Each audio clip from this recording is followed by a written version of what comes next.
जागृति और सूरज के बीच में बढ़ने वाली हैं करीबियां, पास आने वाले हैं जागृति और सूरज। अब जहां पे जागृति तलाक देकर सूरज को छोड़कर जाने की सोच रही है, वो यहां पर अपने बाबूजी से कहना चाहती है कि वो यहां पर अपने पापा से कहेगी कि एक डिवोर्स का पेपर लाइए और हम साइन करें और हम दोनों को अलग कर दीजिए। लेकिन अब यहाँ पर जिस तरह से वो बदला लेने के लिए आए हैं, यहाँ पर वो सोच रहे हैं कि वो किस तरह से सबको बता दे कि ये जो है वो एक यहाँ पर उस जात की लड़की है जिसके साथ कालीकांत कभी अपने यहाँ से रिश्ता नहीं बना सकता है।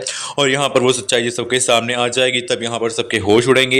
इसलिए यहाँ पर जागृति पापा जागृति को यूज़ कर रहे हैं उस चीज़ के लिए और यहाँ पर अपनी बीवी मालती का जो है बदला लेना चाहते हैं। लेकिन अब यहाँ पर जो जागृति है वो सूरज को छोड़ने की बात करती है। सूरज से इस बात में यहाँ पर कंसल्ट भी करती है और कहती है कि सूरज मैं तुम्हें तलाक देना चाहती हूँ, क्योंकि अब हमारा तुम्हारा रिश्ता ज़्यादा लंबा नहीं रह सकता है, हम दोनों को अलग होना पड़ेगा जैसा कि हमारी बात हुई थी। अब सूरज कहता है कि ठीक है जागृति, तुमने जो सोचा वो सही सोचा होगा। लेकिन यहाँ पर वो जागृति का हाथ पकड़ता है और कहता है अपने दिल से सोच के बताना कि क्या तुम मुझे तलाक देना चाहती हो। अब जागृति यहाँ पर इमोशनल होकर चली जाती है।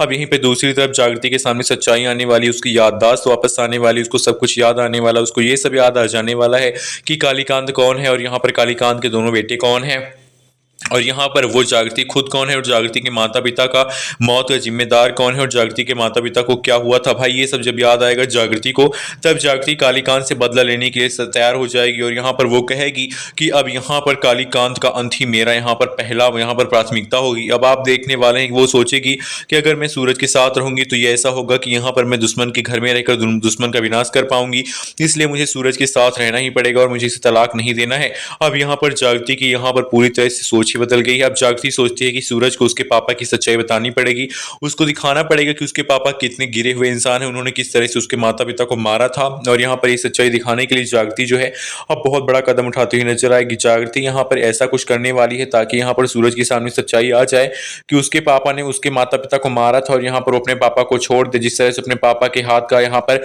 हथपुतली बनना चाहता है और यहाँ पर कठपुतली बन के यहाँ पर सारे काम करता है, उसको जब पता चलेगा कि उसके पापा हत्यारे हैं, उसके पापा ने जागृति के माता पिता की हत्या की है, तब वो कैसा बिहेव करेगा। विलाप को ज्यादा कि जागृति जब ये सब बताने के लिए सूरज के पास जाएगी तो सूरज इन सब बातों से इनकार कर देगा और कहेगा ये सब तुम क्या झूठी बातें कर रही हो और क्या तुमको याद आ गया, तुम्हारी कहाँ याददाश्त चली गई थी। तब जागृति कहेगी याद करो मैं बचपन में यहाँ रहती थी। अब जागृति कहीं ना कहीं सच्चाई बताती हुई नजर आने वाली और जागृति यहाँ पर सब यहाँ पर बताने वाली है। लेकिन अब यहाँ पर कालीकांत की सच्चाई सुनने के बाद भी सूरज पर विश्वास नहीं करेगा, कहेगा ये सब बातें मैं विश्वास नहीं करता हूँ, तुम मेरे पिताजी से मुझे दूर करना चाहती हो इसलिए तुम ये सब कह रही हो। अब आप देखने वाले हैं कि यहाँ पर सूरज और जागृति के रिश्ते में नई दरार आने वाली है। लेकिन सूरज को सच्चाई पता चलेगी तो खुद ही छोड़ देगा, यहाँ पर अपने पापा को जागृति का साथ देगा। आगे चलकर वीडियो को लाइक करके कमेंट करके आप बताइए कि जागृति को अपने पापा की मौत का, अपने माता पिता की मौत का बदला लेना चाहिए कालीकांत से या फिर नहीं लेना चाहिए, और कालीकांत और यहाँ पर जागृति के बीच में कौन जीतेगा। यार वीडियो को लाइक करके यहाँ पर जागृति और सूरज की कमेंट करके जरूर बताएं, वीडियो को लाइक करके कमेंट सब्सक्राइब करके जरूर बताएं।